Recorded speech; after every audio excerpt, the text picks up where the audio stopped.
ജാസ്മിനും രശ്മിനും തമ്മിൽ നല്ലൊരു അടി നടക്കുന്നുണ്ട്. കാരണക്കാരി സത്യം പറയുകയാണെങ്കിൽ ശ്വേതാമേനൻ തന്നെയാണ് എന്ന് പറയാം. കാരണം ശ്വേതാമേനൻ ജാസ്മിനോട് പറയാണ് ഒരു ഡാൻസ് പ്രോഗ്രാം നടത്തണം, അതിനെ എല്ലാവരും വിളിച്ചിട്ട് വരാനായിട്ട്. അതിന്റെ ഫലമായിട്ട് പവർ ടീം അംഗങ്ങളെയും ജാസ്മിൻ പോയി വിളിച്ചു.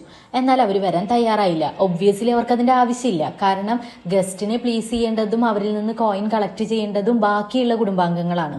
എന്നാൽ ജാസ്മിനെ സംബന്ധിച്ചിടത്തോളം ഇതൊരു ജീവൻ മരണ പോരാട്ടമാണ്. ജാസ്മിന് മാക്സിമം കോയിൻസ് കളക്ട് ചെയ്തേ പറ്റുള്ളൂ.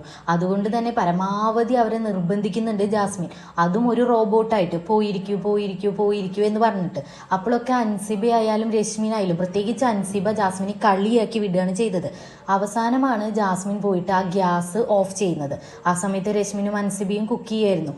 ഒബ്വിയസ്ലി രശ്മിനെ ഇത് ചൊടിപ്പിച്ചു. രശ്മിൻ ജാസ്മിൻ്റെ നേരെ കുതിച്ച് ചാടുന്നൊരു കാഴ്ചയാണ് പിന്നെ കണ്ടത്. ചെറിയ രീതിയിലുള്ള ഫിസിക്കൽ അസോൾട്ട് ഒക്കെ അവിടെ നടന്നിട്ടുണ്ട്. ഇവിടെ ഞാൻ ഏറ്റവും കൂടുതൽ ശ്രദ്ധിച്ചത് ജാസ്മിന്റെ പ്രൊഫഷണലിസം ആണ്.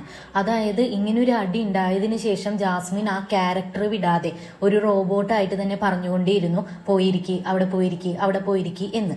അപ്പോൾ ഋഷി മതി നിർത്തടി എന്ന് പറയുന്നുണ്ട്. അപ്പോഴാണ് ജാസ്മിൻ ആ ക്യാരക്ടർ ഒന്ന് വിടുന്നത്.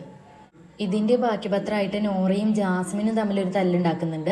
ജാസ്മിൻ പറയുന്നത് നോറ വിഷം കുത്തി വെച്ചിട്ടാണ് രശ്മിൻ ഇങ്ങനെ മാറിയത് എന്നുള്ള രീതിയിലാണ്. നോറേനെ കൊടും വിഷം എന്നൊക്കെ പറയുന്നുണ്ട്. നോറ ഒരുപാട് ട്രൈ ചെയ്തിട്ടൊക്കെ ഉണ്ട് എന്നാണ് എൻ്റെ അഭിപ്രായം, രശ്മിനെയും ജാസ്മിനെയും തെറ്റിക്കാനായിട്ട്. പക്ഷേ രശ്മിൻ അതൊന്നും ചെവിയിലേക്ക് എടുക്കുന്നതായിട്ട് എനിക്ക് ഫീൽ ചെയ്തിട്ടില്ല. ഇവിടെ ജാസ്മിന് രശ്മിൻ എന്ന ഫ്രണ്ടിന് ആവശ്യമുണ്ട്, പ്രത്യേകിച്ച് ഗബ്രി ഇവിടെ നിന്ന് പുറത്തു പോയ സ്ഥിതിക്ക്.